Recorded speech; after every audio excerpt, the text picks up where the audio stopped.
নমস্কার। আমাদের সমবেত সংক্ষিপ্ত অনুধ্যানে আমরা স্মরণ করছি গীতানন্দজি মহারাজের অনন্য জীবন।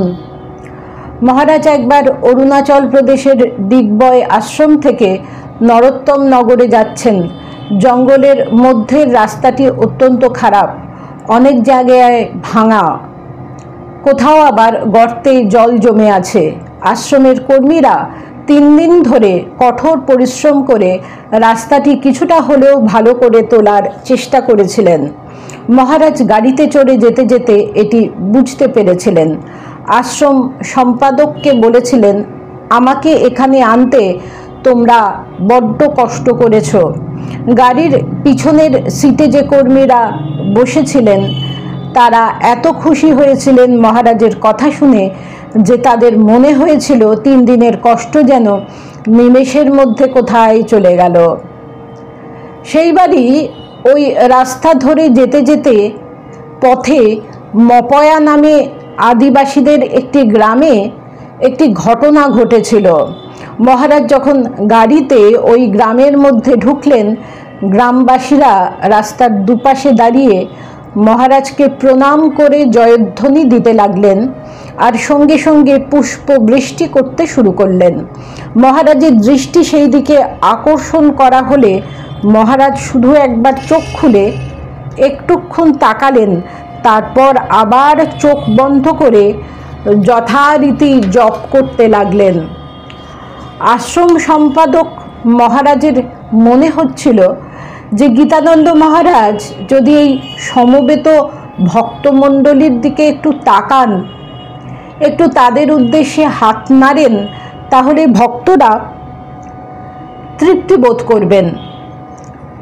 সেবকও বারবার মহারাজকে অনুরোধ করতে থাকেন একটু তাকাতে বা হাত নাড়তে, কিন্তু মহারাজ একই রকমভাবে চোখ বুজে থাকেন, হাতে ঘুরতে থাকে জপের মালা।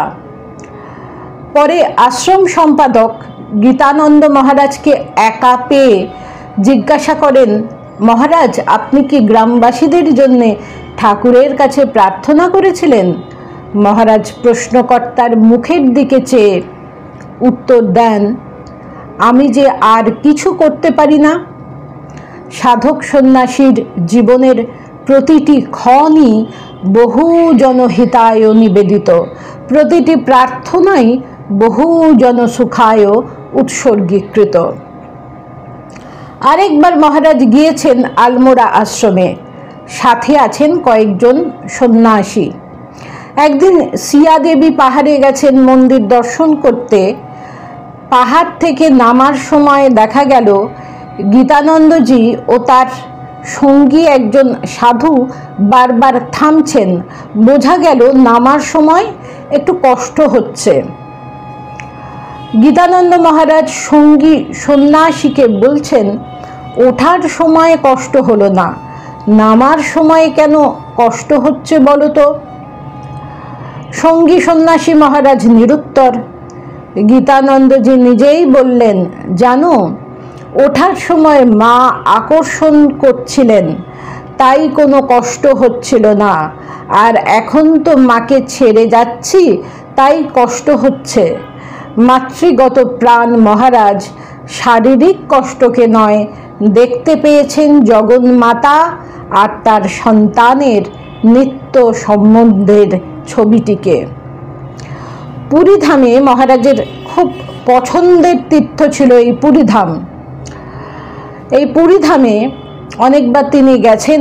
অনেক সময় স্নানযাত্রা থেকে রথযাত্রা পর্যন্ত এখানে থাকতেন। জগন্নাথ দেবের বিগ্রহ দর্শনের সময় তার ভাবাবেগ অনেকেই প্রত্যক্ষ করেছেন। এই আবেগের প্রকাশ দেখা যেত যখন তিনি বৃন্দাবন ধামে বাঁকে বিহারীজিকে দর্শনে যেতেন তখনও। একবার জগদ্দান মঠের সভাঙ্গনে বিবেকানন্দ বালক সংঘের ছাত্রেরা কথামৃতের একটি গল্পের নাট্যরূপ অভিনয় করছিল। সেখানে একটি সংলাপের মধ্যে একটি বাক্য ছিল, শ্রীহরি ভব পারাবারের কাণ্ডারী। কথাগুলি অভিনেতার মুখ থেকে শুনে গীতানন্দ মহারাজের চোখ দিয়ে জল পড়তে দেখা গিয়েছিল। নমস্কার।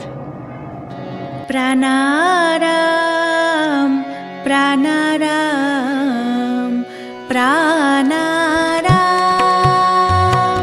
প্রাণারাম প্রাণারাম প্রাণারাম।